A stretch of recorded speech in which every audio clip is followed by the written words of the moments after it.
To lead this discussion, we have two distinguished guest experts on government and public administration, so hopefully we're building you up and elevating you up high enough, maybe hopefully not too high. Dr. Ronan O'Malley of the School of Law and Government, Dublin City University.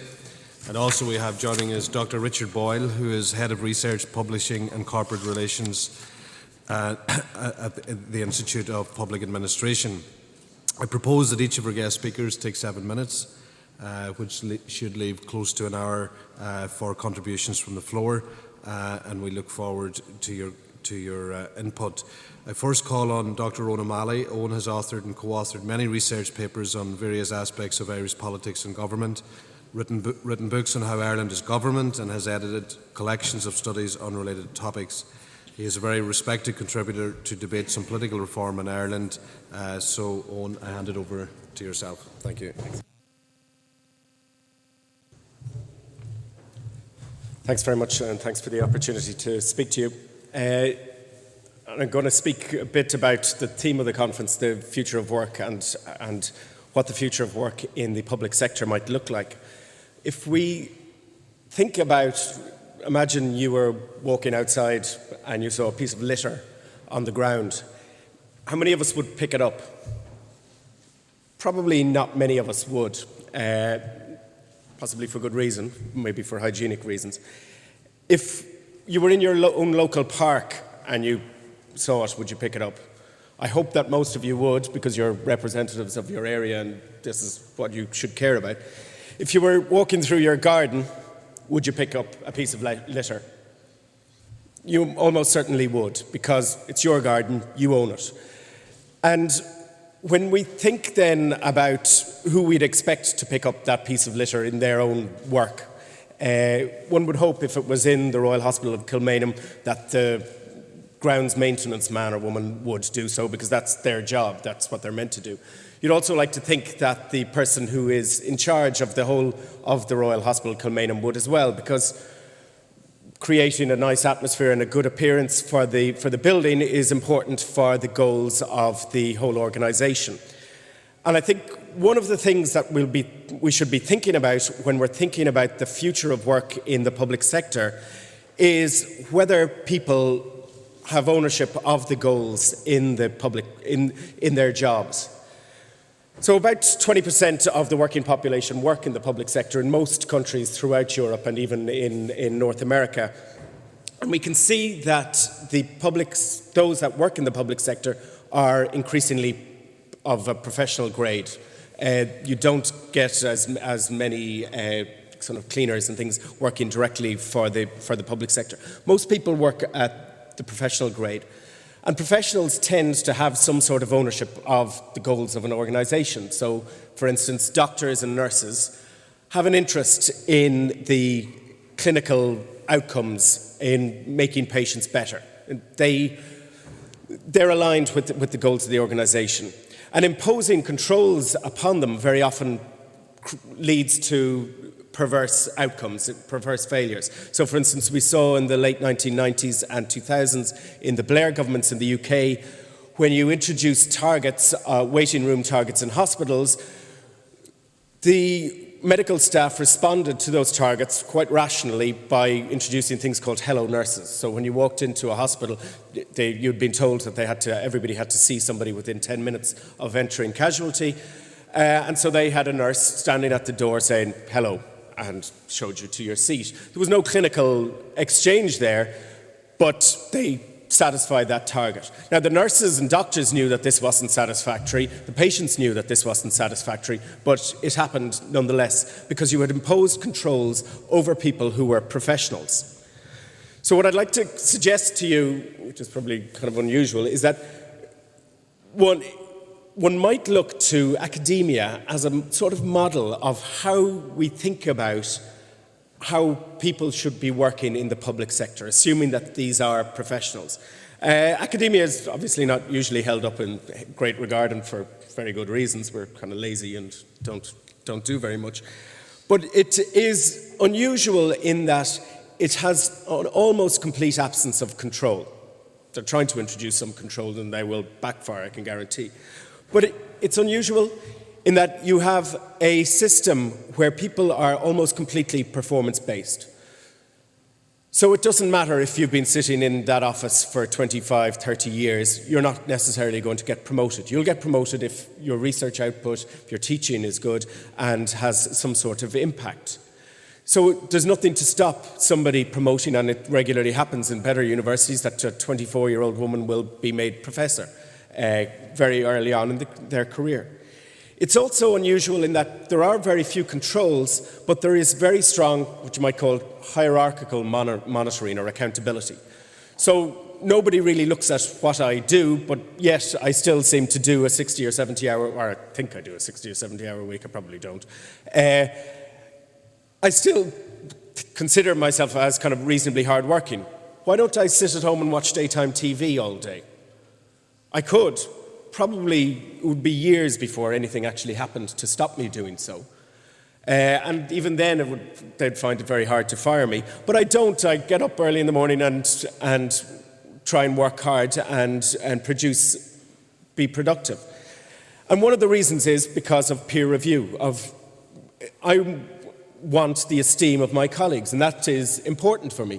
And equally, it is going to be important for doctors, for nurses, for teachers, for many who we might regard as professionals within the public sector. And it's also ideal in that it's incredibly cheap. So a lot of what I suspect people are talking about is how do you introduce accountability to stop the sort of failure that we've seen in the public sector in the past, and we introduce more controls to prevent that from happening. Well, those controls are very, very expensive, because when you introduce controls on, say, somebody who's reasonably productive, you make them less productive. And so in trying to get the 10% who are unproductive, productive, you make the 90% who were productive already, and you lose productivity and probably lose gains. So cheap monitoring, such as peer review, is probably a good thing. You also, in academia, have something unusual in that you see there is very little hierarchy, or at least there used to be very little hierarchy. People tend, it's a bit like a golf club, it's somebody's turn to manage the place, and then they go back to just being a regular academic or being a regular golf player, which is helpful when, in that it prevents information being kind of stuck and power stuck at one level. And if we want to think about some of the failures that happened in the UK and Ireland, many in terms of the financial crisis, many of those failures were because information wasn't flowing through the system. So what was needed to be known by a minister wasn't known because it was going through a hierarchical conduit. It also, the other thing about academia is that it's very flexible. So people will move from job to job quite a lot. Now that doesn't tend to happen in the public sector, in, say, the civil service, where people go in at 24 or whatever and then stay there for the rest of their lives. Now most 24-year-olds nowadays would be scared out of their wits if they were told at 24, oh, by the way, you're going to be here for another 41 years. People don't actually want to work like that. And so if we want to think about what our future should be, how we might revision work within the public sector, we might want to think about whether a career-based system is one that people want. Will it be harder to get staff, good quality staff, working in the civil service if you are telling them you're going to be here for 40 years and you may be at that same desk for 40 years if things don't go well? Whereas if we move to a position-based system, where people move in and out of working in the public sector, move in and out of working in particular jobs, and apply for various different positions, then what are you going to create in those people? Those people are going to be self-motivated, because when their contract is up in 3 years' time in this particular job, when that particular job is no longer necessary, they will be moving on somewhere else. So they will be self-motivated to maintain a sense of progressing their own career. And I suppose for policymakers like you, this will have implications for how you deal with things. You'll have to start to think about how do we reorganize pensions now if we're going to move to a position-based system. But I would think it's probably a matter of time before we move in that direction. In fact, we've already started moving in that direction.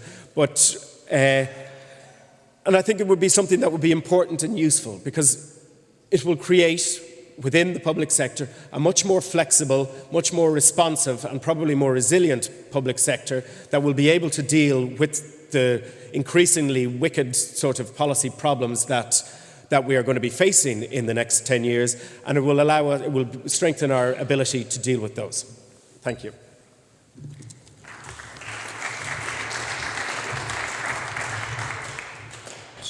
Okay, Owen, thank you very much. I'd like to call on Dr. Richard Boyle now of the Institute of Public Administration.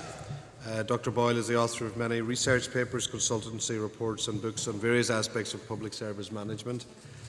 He has worked closely with Irish central and local government, as well as with the OECD and the World Bank, and serves on the boards of a number of international bodies concerned with public service management and evaluation. So, Dr. Boyle, you have 7 minutes. Thank you. Good morning, everybody. Can I just say, first of all, on a personal level, I'm delighted to be here as someone whose father was from County Armagh. I was born and brought up in England, and I married an Irish woman and have lived for most of the last 30 years in Dublin. So British-Irish relations are something very close to my heart. But on to the subject of this morning, public sector reform. I'd like to start off with a positive note on reform, in that I've been involved in a recent survey of the views of senior public service executives across 16 countries in Europe that shows that in both Ireland and Britain, there tends to be on the whole a more positive view than in most countries that reforms over the last 5 years have led to improvements in the cost and efficiency in the provision of services. But notwithstanding that kind of positive sign, there's no doubt that while public sector reform is regularly called for, it's no exaggeration, I think, to say that we're at a critical moment in deciding the future direction for our public services. Comments in the media in all our jurisdictions that the public sector is not fit for purpose are quite common. And I think there's an urgent need to consider the future role of the public service in light of the changed economic and financial landscape brought about by the global financial crisis. And it's in this context that in work we've conducted in the Institute of Public Administration, looking at international trends in reform, we've identified what we see as 5 main challenges for public sector reform. And very briefly, I'd just like to mention each of these. First is the challenge of designing a productive public service. Addressing issues of productivity and efficiency in the public services requires action on a number of fronts, including more joined-up government and better performance evaluation, more and better scrutiny of the effectiveness of expenditure programmes, benchmarking of performance against baselines, against trends and targets, as well as against other countries is needed. With regard to things like shared services, outsourcing and procurement, there's a need for high-quality service level agreements and governance arrangements that set out clear service standards. It's common for performance data that's produced to be peripheral to decision-making in practice, and I think we need to look more at how we make data more relevant to political decision-making. Second is the challenge of renewing public service capacity. Many public services now have smaller budgets and less people to deliver them than a few years ago.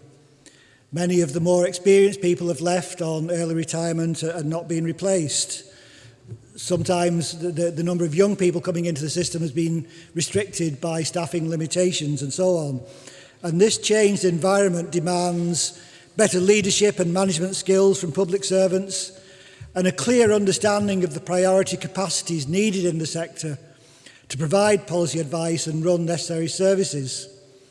A particular issue, I think, highlighted by the fiscal crisis is the need to urgently build greater capacity to operate effectively at European and international level to promote national and mutual interests.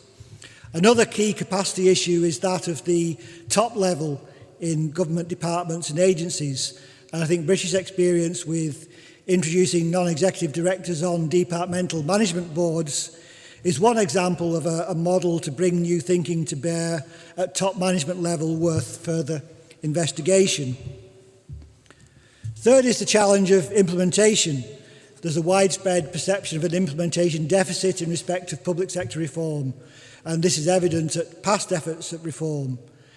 And it's clear that changing structures alone is not enough, or sometimes changing structures isn't necessarily the right thing, although it's often the thing that people go for first as maybe the easy and kind of more visible option. Greater expertise in change management is needed. There's a need for a stronger challenge role by the centre of government, but this needs to be balanced by the centre, tempering the inevitable tendency in times of economic hardship towards micromanagement and control. A major challenge for any reform programme is ensuring the implementation of priority issues that cut across government departments and sectors. And I think there's a need for things like named leaders who are responsible for a small number of critical, measurable, sector-wide, outcome-oriented goals, producing results actions plans with regular reporting of progress. And here I think the Irish experience in recent times with implementing its current reform programme is instructive and maybe helpful. Fourth is the challenge of engaging the citizen. Previous reforms aimed at better customer service and enhanced consultation are important, but have engaged the citizen primarily as a passive recipient of services. And I think it's in having more of an active voice in the design, delivery and monitoring services that citizen engagement will play a more prominent role. Greater public access to data on performance and things like experimentation continuing with the development of user-driven services, including individualised budgets, particularly in the sphere of social care. Fifth and finally is the challenge, I know that is especially close to the hearts of many of you here today, the challenge of securing effective political accountability. Much prominence has been given to the need for political reform, less attention to the challenge of managing accountability at the political administrative interface. And I think it would seem reasonable that in any new accountability arrangements, parliamentary committees should expect accounting officers and other senior officials to have to give evidence about current performance and major planned programmes and projects. Public servants in such circumstances should be responsible for the quality of the advice given by the departments and any inadequacies in the evidence relied on. Such a development and associated scrutiny of spending proposals, of course, requires parliamentary committees to have the capacity and support to make sound judgment on the information provided. But I do think we also need to be aware, to echo a point that was made earlier, of too much accountability of the wrong sort. Public servants are already subject to a variety of accountability demands, and these demands are in many respects fragmented, leaving gaps which can lead to perceptions of incompetence. A thorough review of existing accountability relationships and the adoption of a more networked approach to public service accountability that involves Parliament and its committees at the apex is needed. I think the central issue is strong coordination of what's an otherwise fragmented accountability system. To conclude then, reform demands strong and consistent leadership at both political and administrative levels. It also requires sound evidence to inform future developments, involves learning from past successes and failures, and benchmarking our experience against that of others. And I look forward to the further discussion and dialogue on these issues. Thank you. Okay, Richard, thank you very much. I'll open it up now to the floor. Thank you for your both contributions and certainly food for thought around. Very interested in your analysis there of maybe a debate around too much accountability, but I know what you were getting at. But I think as well, Owen focused very much on possible and potential and built incentives for working in the public service. So I'll open it up to the floor. I have Jim Wells offering, followed by Joe O'Reilly. I was very interested in Owen's contribution, but Owen, you skated over the issue of pensions very quickly. The two great attractions of public service are employment stability and continuity and pensions. And it's amazing as one gets older how more and more fascinated one becomes about pensions. When I was 29, I cashed in my pension thinking, oh, I'm never going to be old, I'm never going to be 60, I'm never going to need a pension. When you get into your mid-50s, your attitude changes. The reality is, certainly in Northern Ireland and the rest of the UK, is that those of us who are fortunate to be in final salary schemes are some of the very small minority today. There's only 3 of the top 100 FTSE companies now offer a final salary scheme, whilst of course the civil service and government does. And the difficulty with the system we have at the moment is if I was to leave my pension scheme, or anybody in the civil service, for one day to take up any other option and come back in, you either come back in what is a money purchase scheme, which is much less lucrative, or you come back to no scheme at all. And until we can avoid that, even in the Assembly, the Northern Ireland Assembly, if you leave the Assembly for 3 months to have a baby, or to go travelling, or to look after a disabled relative, under the new proposals you come back in a much, much inferior position.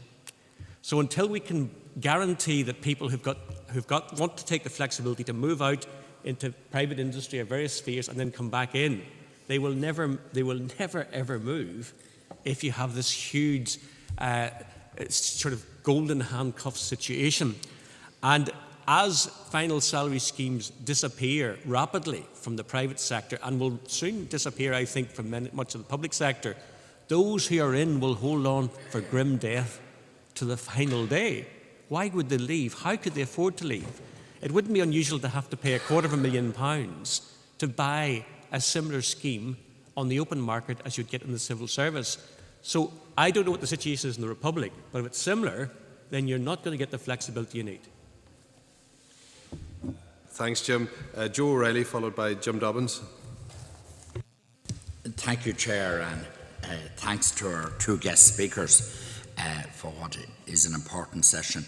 I suppose one of the models of public service reform that was used here in the past, or was proposed rather, was the decentralisation model that was to move the public service around the country and in that way make them more accessible to the people and have an effect on spatial strategy in terms of developing towns around the country, etc. That proved, in the manner of its introduction and its implementation, an unmitigated disaster in that it cost a lot of money to buy sites that have not been used, etc. Could the panel comment on that particular failure, and what would they suggest as a way of, if you like, bridging the deficit of connectivity between people and the public service, and also the need to develop the regions and not to have all power and administrative apparatus centred in the city? So that's one question I'd raise with you. Another question that constantly occupies the public, and there's a lot of anecdotal stuff around and not always an amount of evidence, but there is a body of evidence to support it at the same time, is that there is a huge wastage of public monies, that we don't, in the administration of public monies at local and national level, but even, by institutions, that because it's public money, it's taxpayers' money, there's no concept that it is money and that it does need management. And could you think of how we might tighten that up and how we might incentivise an alternative kind of outlook? Everybody thinks, whether it's a public contract, anything, that when it's public money, that it's money for old rope, it's for abuse. And I wonder if you'd have thoughts on how to do that. The whole idea that people won't, and just thirdly to ask you, the whole idea that people won't work a lifetime anymore in the one particular role, and that people will keep switching roles within their lifetime and switching jobs and acquiring new skills and all of that is fascinating, and that the traditional model that we grew up with of the permanent job for life is no longer to be the case. That raises exciting possibilities, great challenges, raises questions around mortgages, raises questions around pensions, as spoken about by the last speaker, and raises a whole lot of questions. But I'd like if you'd respond to the issue around mortgages. The institutions won't lend to somebody who's on contract work to somebody who's not permanent. And this was touched upon, yes, it was very serious. So I'd be happy to have those issues addressed, but I'm just happy that the session is taking place and to commend you for your inputs and to say that it's very important that a body of this nature would be grappling with this issue and would see this as a priority. Thank you. Okay, thanks, Joe. Jim Dobbins. Just to follow on from what Joe said about decentralisation, I disagree slightly that some models of decentralisation do work. My own local authority has split into 4 townships reporting to the centre. And that seems to work quite well, and the local communities are very involved in that whole process. But a number of years ago, I chaired a local authority committee called Neighbourhood Services, and we were in the process of breaking the local authority departments up into 11 neighbourhoods, and breaking the departments up so that the staff, they were working in teams together from different departments. I just wonder if you would like to comment on the possibility that that may well be quite a complex system to work, but could be quite successful. It gets the workforce much closer to the community. Okay, Jim, thank you. So I'll just hand back to the panel to deal with those three contributions. Thanks very much for the questions. Jim Wells, I kind of agree with you more or less.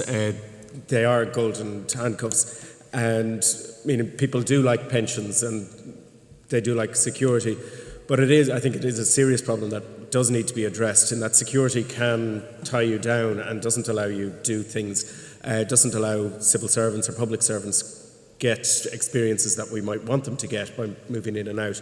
And so I think it's something that has to be addressed by policymakers.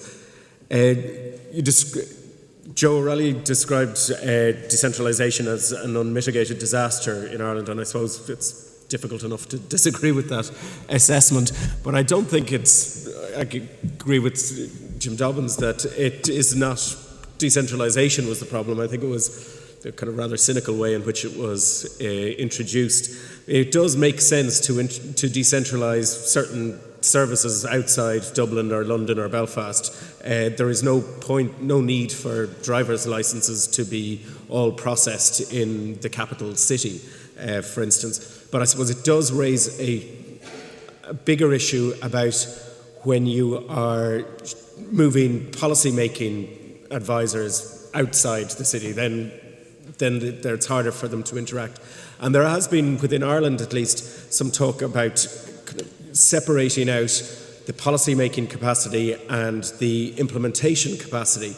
And I think that is probably wrong. It's a rather foolish thing to do, because the implementers are part of the policy-making aspect, and if you don't understand who's going to implement it, and if they don't have a say in things, so for instance, I think there is some story about the poll tax in the UK, and some civil servant kind of said, who's going to collect this in Hillhead? And had the UK cabinet at the time been conscious of who was going to implement the policy, then you may have seen quite a different policy. So I think you possibly don't want to separate too much policy making and implementation. Do you want to? Okay. Sorry, the issue of the wastage of public monies and the public perception of wastage. I think there's probably a couple of interlinked issues there. One is, I think, there is obviously a very strong perception, and that's kind of tracked in opinion surveys. Sometimes that perception is not always entirely accurate. And I think one of the things I was saying earlier on about getting more and better data on performance, so that we can actually see where there is wastage, where there isn't issues of wastage, would be vitally important in getting more informed evidence and debate on that particular subject area. And then I think it's a case of how do we enhance the scrutiny role of Parliament in examining the use of public money. Obviously the Public Accounts Committee has a predominant role in that, but I do think the role of other parliamentary committees as we strengthen the committee system in our jurisdictions also has an important role to play in questioning how wisely and effectively public money is being used, and in constantly demanding better information from the system itself on that use can be one way of helping tighten up and incentivise alternative approaches. On the issue of mortgages and institutions not wanting to lend to people on contract work, that obviously is an important issue and challenge. In some areas of the senior public service in a number of countries, how they're kind of managing this balance between move to more kind of contract-oriented positions and the more permanent positions that people say are willing to do things like lend mortgages on, is you'd be in a fixed-term contract for a particular position in the public service. At the end of that period, you may have a chance to renew that contract or to move on elsewhere within the public service, not necessarily automatically lose your job at the end of that period. And that kind of trying to balance some longer term stability with the need to give a focus on fixed term performance oriented contracting. And if I could make just a very brief comment, Chair, on the decentralisation issue. As decentralisation was practised in the Irish experience that was mentioned, I think one of the major challenges was it wasn't decentralisation in the real meaning of the sense, in that it was more relocation of services rather than decentralisation of decision making and power, which I think if you're going to have effective decentralisation, to take the point you make, and locate that closer to where people are, needs to be an important element of it. And you need a fairly small number of centres where that happens rather than a diffuse approach if it's to work effectively. Thanks, Richard. Patrick O'Donovan, followed by Darren Muller. Thanks, Chairman. When I hear of people, discussing political reform and political accountability and accountability within the public sector in particular, especially the higher echelons of the public sector, I'm reminded of a former minister, Jim Hacker, who, with his sidekick, Sir Humphrey Appleby, ran a very effective government ministry.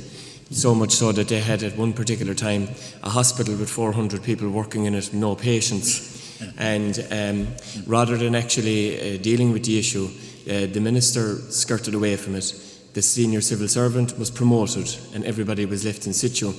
And that would actually be funny if it wasn't the case of how the actual civil service, to my estimation, still runs. That when a political muck-up is found out, the minister takes responsibility. Sometimes he's fired, rarely he resigns, and the senior civil servant continues as they normally do, sometimes being promoted, sometimes being moved sideways, but more often than not being left there, and no accountability when it comes to the actual civil servants.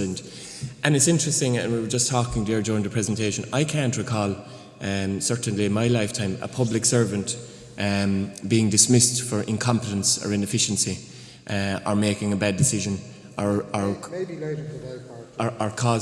causing huge wastage of money. I do recall political people being held accountable in that sphere. And I just think that, when you're talking about incentives for people to perform, I think you have to look at the private sector, and the incentives in the private sector are very clear. If you muck up and you cost huge amounts of money, you don't get promoted, you certainly don't get moved sideways, and the hospital in the compassionate society doesn't continue to run with 400 people working in it and no patients. And that's the difference. In the private sector, there is accountability and there is responsibility and there are consequences, and in the public sector, there aren't. Yes, thank you, Patrick. Obviously, the direct talking of the Minister this morning has rubbed off and a bit contagious, but we appreciate that input. Darren Muller, followed by David Melding. Thank you, Co-Chair. Can I thank both of the panellists for their contributions this morning? I found the introduction particularly fascinating in terms of the local responsibility, the citizen responsibility and ownership of issues such as litter in particular. And I wondered whether either of the panellists have looked at the ability perhaps of local taxation versus national taxation to incentivise people to take more local responsibility and to be more owners of the problems on their own doorsteps, because it strikes me that might be something which could be an opportunity to encourage people to take more responsibility for matters on their own doorstep.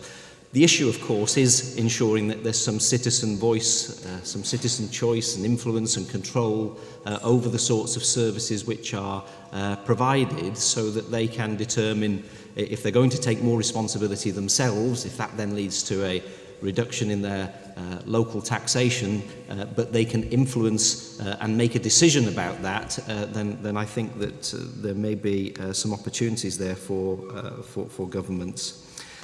Just on the whole accountability issue as well, one of the challenges we have, certainly back in Wales and in other parts of the UK, is that when it comes to collaboration in the public sector and organisations working together, there's a huge gap between the political accountability and the citizen accountability between local government and the National Health Service, for example. So when it comes to providing things like social services, there's a clear opportunity for social services to work more closely with the National Health Service, yet the political and democratic accountability of the National Health Service is quite different in terms of its makeup to the accountability mechanisms, the democratic accountability mechanisms within local government, where you've got locally elected representatives responsible for the delivery of social care, but you don't have them responsible in quite the same way for the National Health Service. I would also agree with the point I think that Jim Dobbin made, which was just about the opportunities, if you like, that can be presented when you look at bigger sort of regional local government structures, because of course there are opportunities for economies of scale. But I just wonder where you fit the accountability structures in at a local level to ensure that there can be a local flavour to the delivery of services, even within a regional sort of framework, and whether there are any international examples of that being particularly successful. Thanks, Darren. David Melding, followed by Martin Hayden. Thanks, Joe. I agree with Patrick. I think in the public sector, the principles of evaluation and redundancy are often very weak, it seems to me. And, there's evaluation in the sense that monies are not being misspent by crooks, but has the public policy intervention worked or not? And how can we scrutinise if there isn't a clear set of measures in terms of, and I don't mean, crass targets, but, what will make this public policy be deemed a success? What will happen if it has not worked? And then you can compare. And also, it applies in area A, but not in area B. And is there any difference? Because again, a placebo test, I think, in the scientific method is very key. Now, I have seen some public policy reforms that have tried to use some of these methods, particularly trying reforms in certain areas but not in others, and vigorously trying to compare. And I think we need more of that. I'm not quite sure if peer review or looser principles of let's just hope all these professional chaps will be decent, is quite enough. Secondly, can I ask the meta question? We live in Western liberal democracies that have spent anything between 45 and 55% of national wealth on public services.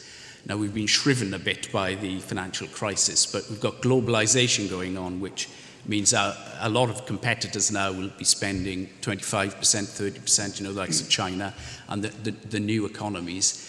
And we also have the citizen consumer who's not going to put up with sloppy public services as readily as perhaps past generations. Where are we going to come in? Is 35% going to be sustainable in a generation in terms of public expenditure, or are you a bit more optimistic or pessimistic in that?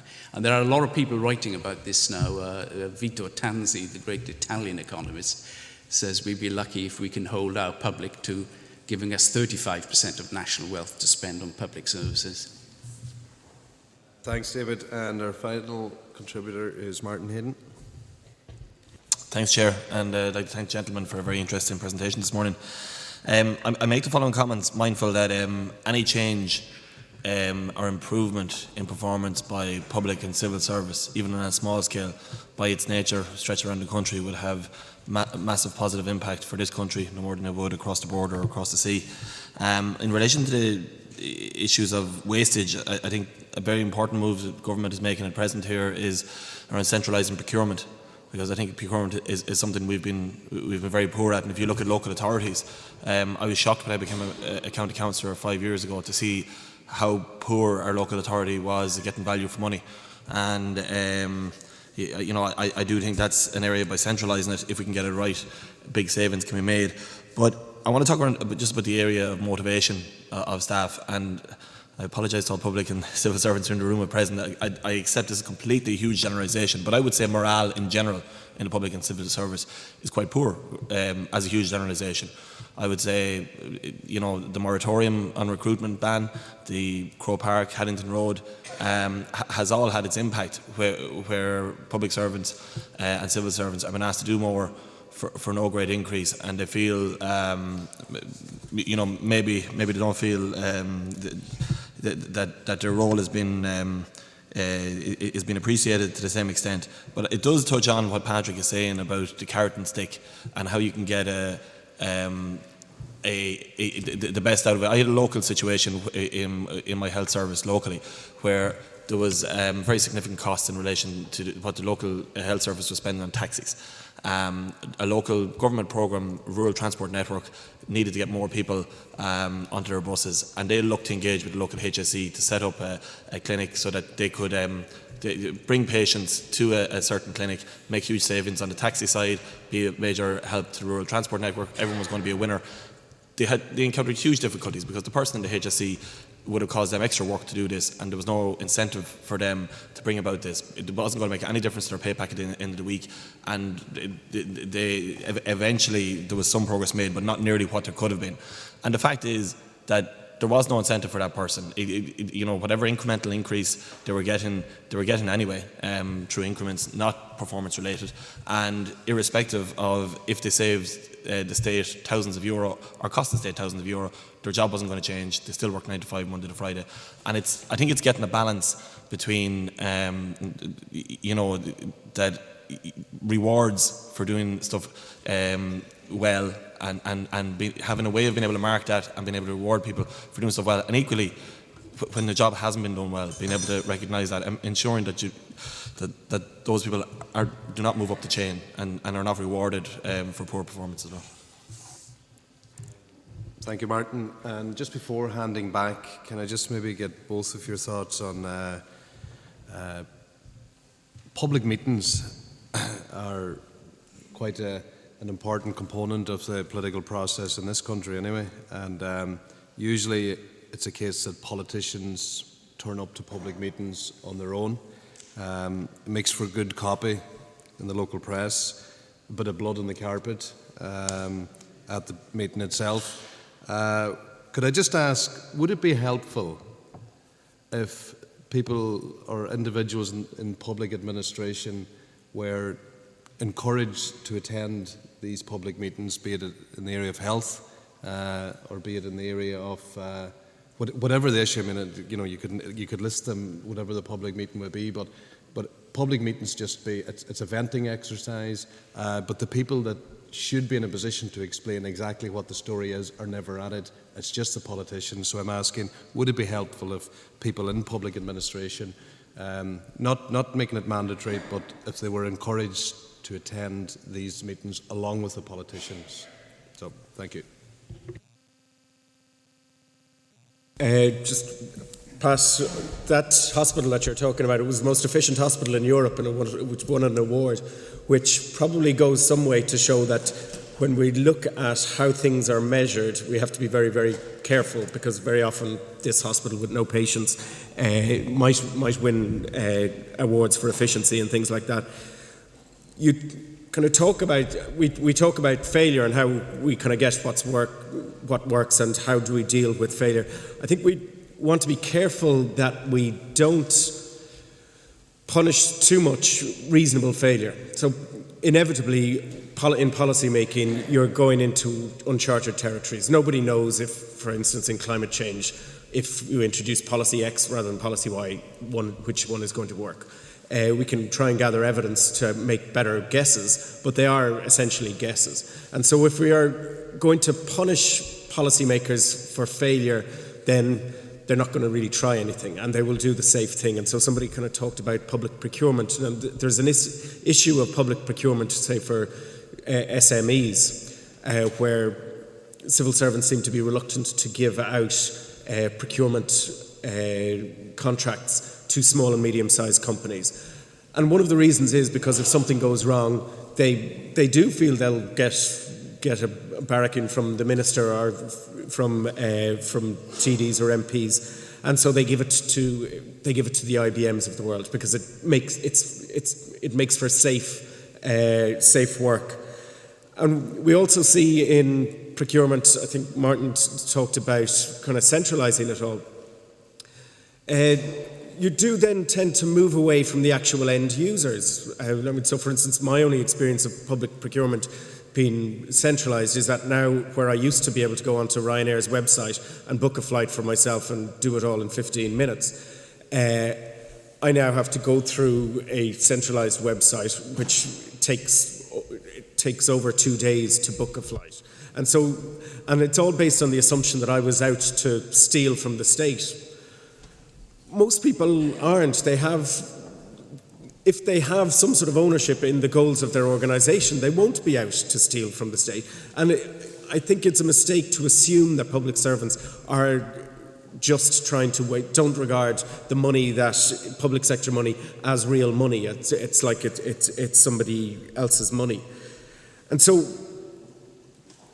we need to remember that lots of policies fail, and we have to allow for those sorts of failures. And we do need to, so I think it was David spoke about kind of finding out what works. And I think in the UK it's probably leading the world in looking at that. So there is this What Works unit. They've set up a behavioural insights team, which are doing things like randomised controlled trials to try out new policies and see if they work. And I think that is probably something that we should probably be moving towards. Maybe just to pick up on a couple of the other issues that were mentioned, the citizen responsibility issue in terms of local versus national taxation and those kind of issues. I think that's an important, interesting question. And I think certainly there's the idea that the more people at local level can understand what is being provided for them at that level and clarity of the resources that are being provided at a kind of total place level, whether that's through local or national taxation, the better informed they are then about the choices they can make about whether these levels of public service are worth supporting or not, which is kind of linked to the point about the bigger issue around, what's the appropriate level? Is it 35% or which is obviously a more fundamental issue about what your view of the role of the state is ultimately, and whether you want a state that is kind of along the Scandinavian lines, where the traditionally, although it's kind of reducing, have been happier to spend of the order of kind of 50% of their expenditure on public services, or a kind of a state where the 25-30% is the norm. So the issue there, I think, is the more informed people are of what they're actually getting for those services, the better informed they are in terms of making those choices. In terms of citizen voice and choice, I think that's also linked to this idea of giving citizens more.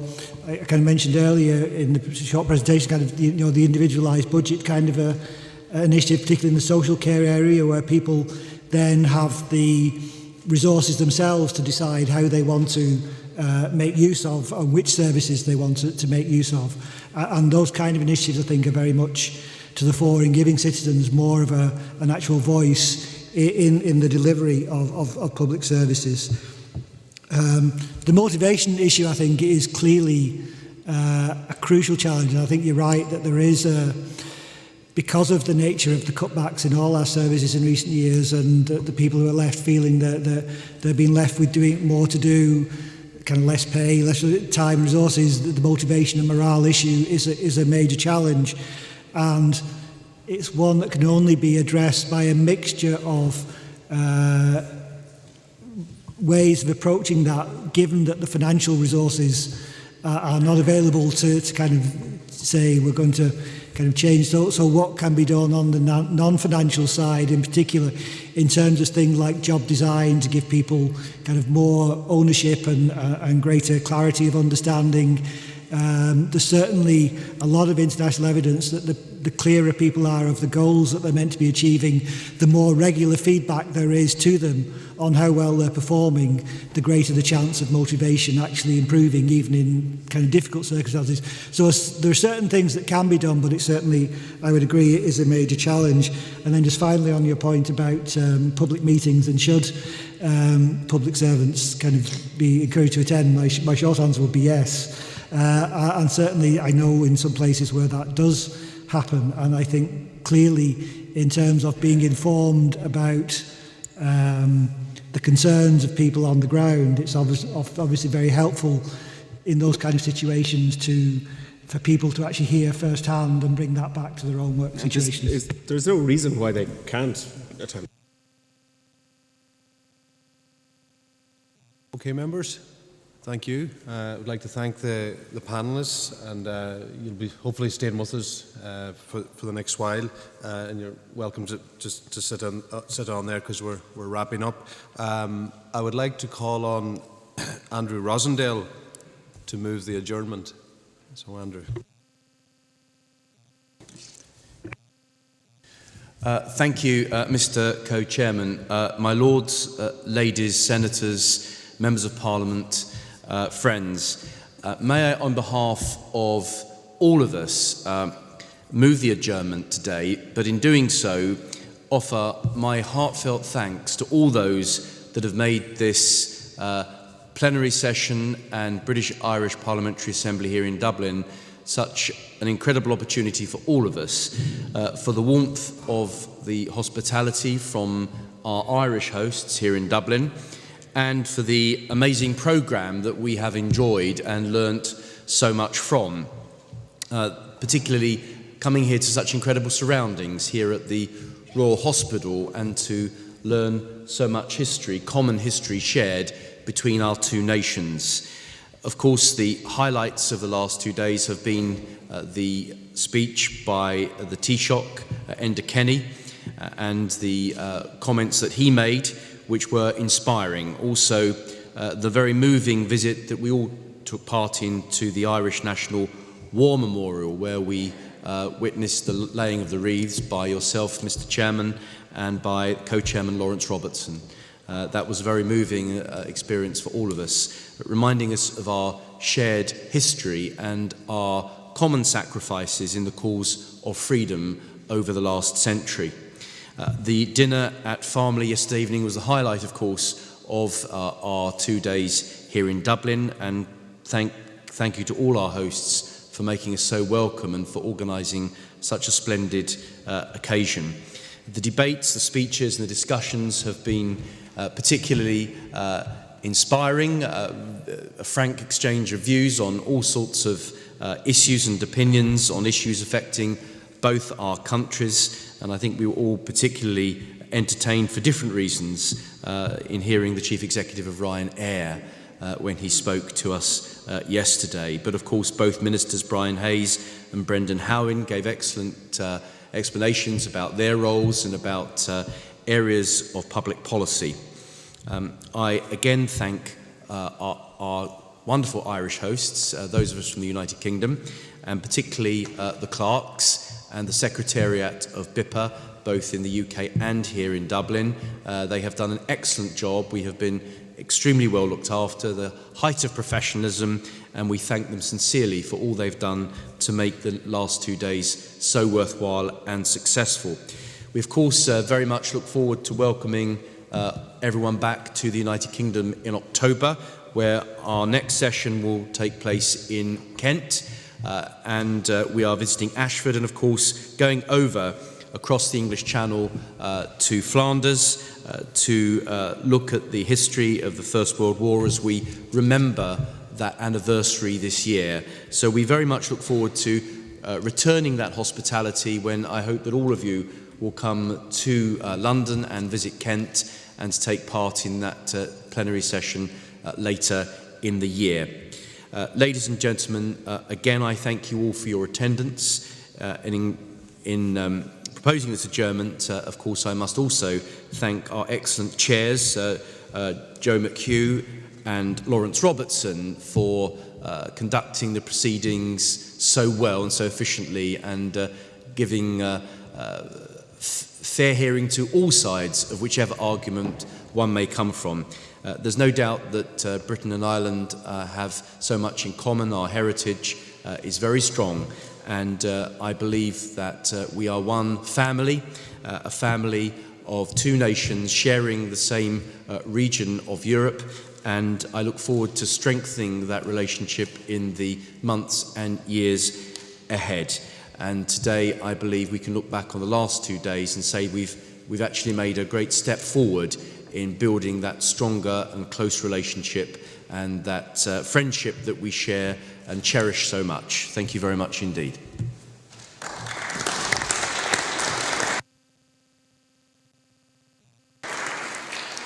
Thank you very much, Andrew. And it's interesting to hear your comments there around being one family. So that means now I'm related to Jim Wells.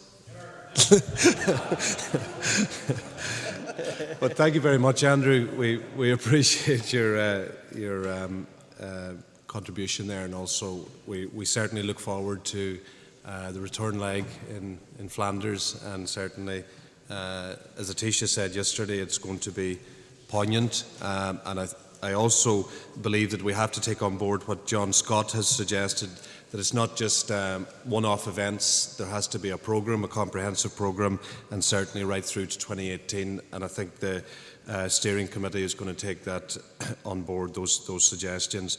So our business is now concluded. So on behalf of you all, I would like to thank all our speakers, our Secretariat, the staff of the Royal Hospital Kilmainham, the Office of Public Works, the staff at Farmlea, the curator and staff at the Donegal County Museum, and all those who helped to make this plenary session such a stimulating event.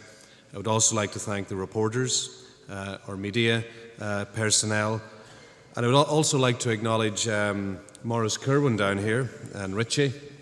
Maurice has been at every single Irish plenary since its inception in 1990. And you can figure out which one is Maurice and which one is Richie by that timeline. But we appreciate that, and I would like to acknowledge that personally as well, Maurice, so thank you. I just would like to conclude by saying we are a parliamentary body. We are, I suppose, technically a parliamentary assembly. I would just like to acknowledge all your role or your role in relation to yesterday's event at the War Memorial. It was historical. It was the first opportunity for Irish and British parliamentarians to commemorate jointly a very, very significant event, the beginning of World War I. I hope it's the beginning of more commemorative occasions, but certainly I think we just shouldn't underestimate the value of parliamentarian business and joint activity and joint commemorations, and I would like to acknowledge all of your contributions to that in that end. So it leaves me just to say finally, the plenary session now stands adjourned, and lunch will be served in the Barrow Q Chapel. I hope I'm pronouncing it rightly. So thank you very much.